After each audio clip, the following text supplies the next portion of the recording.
এখন তো সবার বাড়িতেই বিরিয়ানি করা হয়। বাচ্চা বড় সবাই কম বেশি পছন্দ করে। সবাই সবার নিজের মতো বানিয়ে নেয়। আমিও কম উপকরণ দিয়ে চিকেন বিরিয়ানি বানিয়ে নিয়েছি। এখানে আমি নিয়েছি লবণ দিয়ে সেদ্ধ করা আলু, 2টো পেঁয়াজ, শুকনো লঙ্কা, তেজপাতা। এগুলো সব রিফাইন অয়েলে ভেজে নেব। আলুগুলো ভাজার সময় আমি একটু লবণ হলুদ দিয়েছি, হলুদ না দিলেও হবে, আমি এখানে একটু দিয়েছি।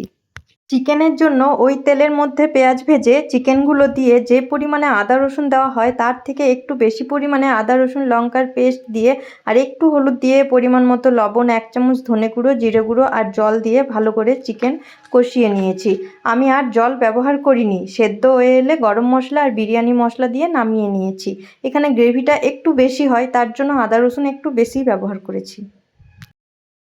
এখানে আমি বিরিয়ানির চালটা গোটা গরম মশলা দিয়ে সেদ্ধ করেছি, প্রায় 70% সেদ্ধ করে নিয়েছি।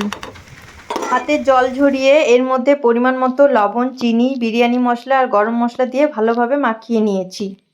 মশলাগুলো খুবই আলতো হাতে মাখতে হবে, অনেক সময় ভাতগুলো ভেঙে যায়। বিরিয়ানির জন্য চিকেনটা এরকমই রেখেছি। আমি এই পাত্রে করব, তার জন্য ভাতগুলো একটু কমিয়ে নিলাম। আমি এইভাবে সাজিয়ে নিয়েছি, মাঝখানে কিছুই দিইনি, ভাত ছাড়া কিছুই থাকবে না। পুরো ভিডিওটা দেখো, তোমরা বুঝতে পারবে।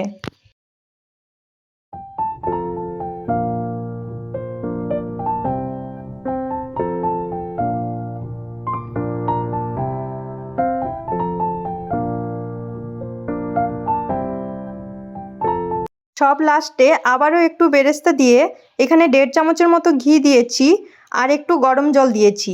এই জলের জন্যই বলছিলাম মাঝখানে পুরো ফাঁকা রাখতে।